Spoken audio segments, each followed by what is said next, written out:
সারাদিন মোবাইলটা না টিপা ওই মালটি যা গোসান মিয়া। সালাম আলাইকুম ভাই। ওয়ালাইকুম আসসালাম। কিটা করলা ভাই, আছেন নি বালা? আলহামদুলিল্লাহ ভালো আছে। জি ভাই, আমার একটা গাড়া লাগবে ভাই। ছোট না বড়? ছোট দিলে হইব। রাসেল ভাই, বাইরে ছোট একটা গাড়া দেন। ও তো ভাই আবার ও তারে হই যায়, এটা বেড়া লাগাইবা। আমি আসলে একটা বেতাসির মানুষ, বারবার আপনার দোকানও আই আর আপনি আমার এই বেদনাটার মাঝে নিয়ে ফেলেন। বুঝছেন, আপনি তো কষ্ট করে দিলাম কা এ খাম নাই ভাই, এ জামেলার মানুষ খানকা বেদার হবো আমার। ঝামেলা করবো না, সমস্যা নেই, বলে দিচ্ছে আমি সব জানি। বিশ্বাস না হলে আমি ডাক দেই না দিই, দেখেন আগেই চিনবো। আচ্ছা তে দিন মাল সব চিনে। রাসেল ভাই আগে এদিকে এদিকে। হাই হাই রে, এই লোক তো আবার আইছে, আবারও নাই বেজলে হরি না, এবার আমি ফিটা খাই। কি হবেন ভাই? বাইরে ছোট একটা গাড়া দেন। কি উল্টা পাল্টা কেন? হ্যাঁ না, আমার বড় ভাই মানুষ, আর আবার কি এর কাজ দিতাম? আপনি কোন গাড়ের কথা বুঝছেন? এই যে এমবে দেয় গারা।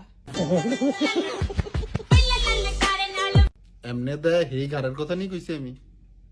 গাড়া গাড়া গাড়ার কথা কইছি আমি। আপনি কইলেন কি গার ভাইয়া দেন? দেখছই নি ভাই, এ কত বড় বিয়াদব, তার কোনো আদব আসেনি। তার ব্যবহারটা দেখছই নি ওখানে কিতা করছে। এর লাগে আমি আপনারে আগেই না করছিলাম, আপনি ও ঘুরি ফিরি আমারে অননিয়া ফেলাই। আপনি চাইতেছেন যে দোকানটা অফ কইরা যাইগা, মানে কোনো কাস্টমার যেন এই দোকানটা না আসে। প্রত্যেকটা কাস্টমারের লগে আপনি জামালা বাজাইতেছেন। আজকে মদিরা আসুক, মদিরের আমি কইতাছি যে হয় উনারা রাখেন আমি চলে যাই, আর না আমারা রাখেন উনারা পাঠিয়ে দেন, কারণ উনি সমস্ত কাস্টমার নষ্ট করে লাইতেছে। এই ভাই প্রতিনিয়ত এখান থেকে মাল নাই, আমি কি জন্য এই ভাইয়ের সাথে প্রত্যেকটা মুহূর্তে ঝামেলা করবো বলেন? আপনি কি আমার কইছেন নাই যে গারা নাম আছে? আমি জানি যে গারা ধৈর্য গারা, এটারে কই গারা।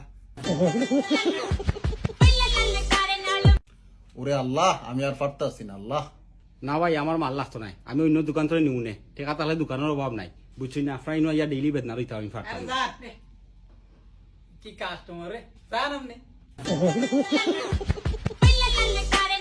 সব মিয়া বেশি কথা কইতাছেন, একদম চুপ থাকেন।